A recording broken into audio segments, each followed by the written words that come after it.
Joe Biden's handlers picked Kamala Harris in part because she met their strict quotas based on her immutable characteristics. They said this out loud. It's wrong. It's unconstitutional. They did it anyway. But it's not the only reason they picked her. They picked her because they agree.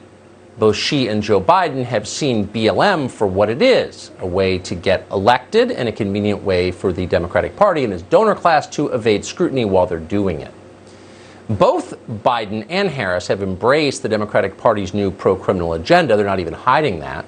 When the conversation is about race and policing, it's not about Wall Street corruption or Amazon's tax rate. And that's the point. It is cover for them. They don't want to talk about economics. The country's getting poorer. They're not. They want to turn Americans against each other, so we won't have that conversation.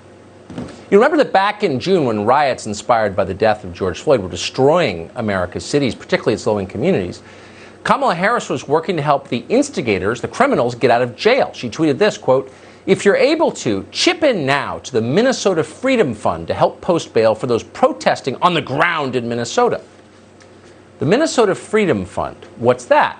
Well, it's apparently a nonprofit. It's received tens of millions of dollars since this summer, thanks in part to the support of people like Kamala Harris.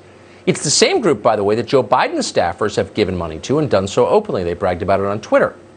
The Minnesota Freedom Fund is dedicating to bailing out criminals, some of them serious, violent criminals, and they've done it.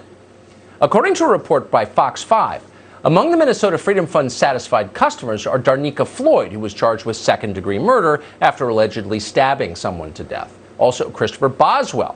He's facing charges of sexual assault and kidnapping. Kamala Harris helped get them out of jail. Boswell, by the way, was prosecuted by the Biden surrogate Amy Klobuchar for rape back in 2001. Right. He's just a protester. It's the kind of person that Biden, Harris, and Klobuchar would like wandering around your neighborhood.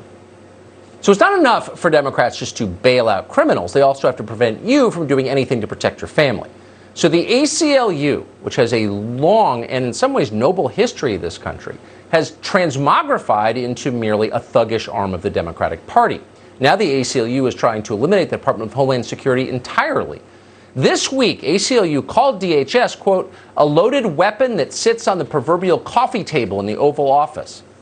How's that for a metaphor? Remember, the police are the Klan. The people burning down your neighborhood are, quote, peaceful protesters. Everything is upside down. And speaking of, in Chicago this weekend, Democratic leaders in the media assured us that whatever non-peaceful protesting we may have seen on television or more likely online was in fact a protest. It was a spontaneous reaction caused by social media posts.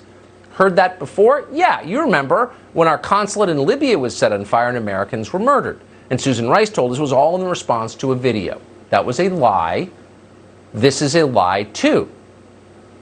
On Monday, Chicago Alderman Pat Dowell told reporters this, quote, "When I hear that people had U-Haul trucks in downtown Chicago, sledgehammers and precision glass cutters, that doesn't sound to me like it was a spontaneous situation." And in fact, it wasn't. It was looting, it was theft, it was crime. Then at something the media called a rally, a BLM organizer called Ariel Atkins explained that the looting and the violence destroying downtown Chicago are actually a form of reparations for slavery. Watch this. They get upset when people start looting. People in this city are struggling through a pandemic. So I don't care if somebody decides to loot a Gucci or a Macy's or a Nike, because that makes sure that that person eats. That makes sure that that person has clothes.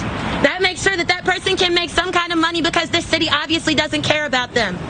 Not only that, that's reparations. Bet you $1,000 that woman went to some fancy school. Don't know for a fact. Bet you anyway.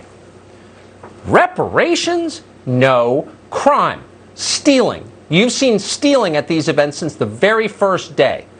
And since the very first day, we're told, no, it's not stealing, it's justified. No, stealing is wrong. Stealing is a crime, no matter what you call it. And now they're calling it reparations. But nobody is standing up and calling BS on that. And what will happen if they continue to passively sit back and allow people to loot our cities, to steal? Just a couple of days ago, we were told that rioting was justified because an unarmed African-American teenager had been shot by police. It turns out that was a lie, like so much you hear, and that a 20-year-old man was wounded after he shot at police first. Should that matter? No, BLM says. The police shouldn't be able to exist, so of course they shouldn't be able to defend themselves. It doesn't matter whether this person had a gun or not. It doesn't matter whether this person was. This is a person, a civilian who they are supposed to protect. And they gunned him down. Yeah, that's the BLM position. Looting, smashing the windows of the Gucci store and stealing purses, shooting at cops, those are all totally justified. So the lady down the street with the BLM sign, that's what she's supporting. Democratic politicians, that's what they're supporting. And anyone who says so is crushed. But we're going to say so because it's true. Stealing is not a reparation. It's patronizing and wrong. Self-defense is a real thing. It's part of natural law. But keep in mind, even before BLM's rise to political power, because it's a political organization, Joe Biden had promised to establish a commission to determine what forms reparations should take. It looks like the commission had a few meetings and they've reached a conclusion. For the crime of owning a business or being a police officer, you need to pay up.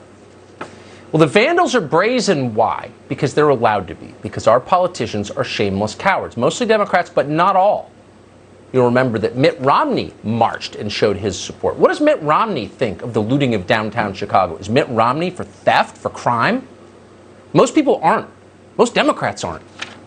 But no one's saying this. So instead of condemning BLM, they're getting rid of Columbus Day for Juneteenth. They're marching with BLM. Think that encourages rioting? Yeah. When the DNC gives a primetime speaking slot to Sandy Cortez, another child of privilege, who wants to eliminate prisons and destroy the police, maybe it's kind of an endorsement. Yeah, you bet it is.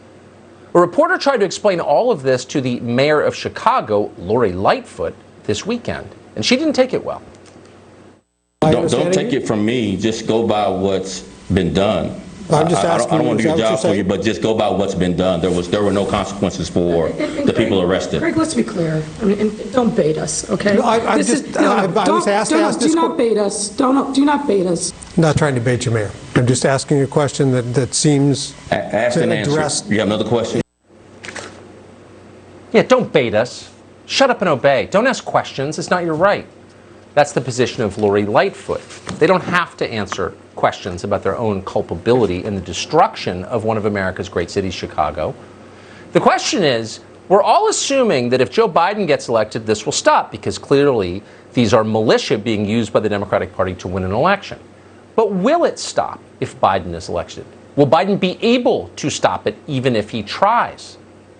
Will he have any power at all? Watch as Congresswoman Pramila Jayapal, who is a socialist and a genuine radical, brags that she and people like her in the Congress will run the Biden administration. I will be pushing him. I will, as soon as we get him in the White House, and even before, with these task forces that we had, we were able to significantly push Joe Biden to do things that he hadn't signed on to before. So he is movable. He is listening. Oh, he's definitely movable. That's the whole point of Joe Biden.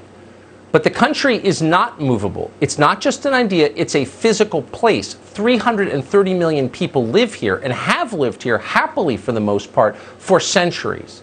And now a small group of unhappy people is wrecking it. And no one is stopping them. This isn't about who gets elected in the next presidential election. It's about whether you're going to want to live here at the end. So it's time to stop lying about what's happening, start telling the truth, and demand an end to this nonsense, because it's wrecking the country. Well, San Francisco has been giving out free hotel rooms to homeless junkies. It's a real headline.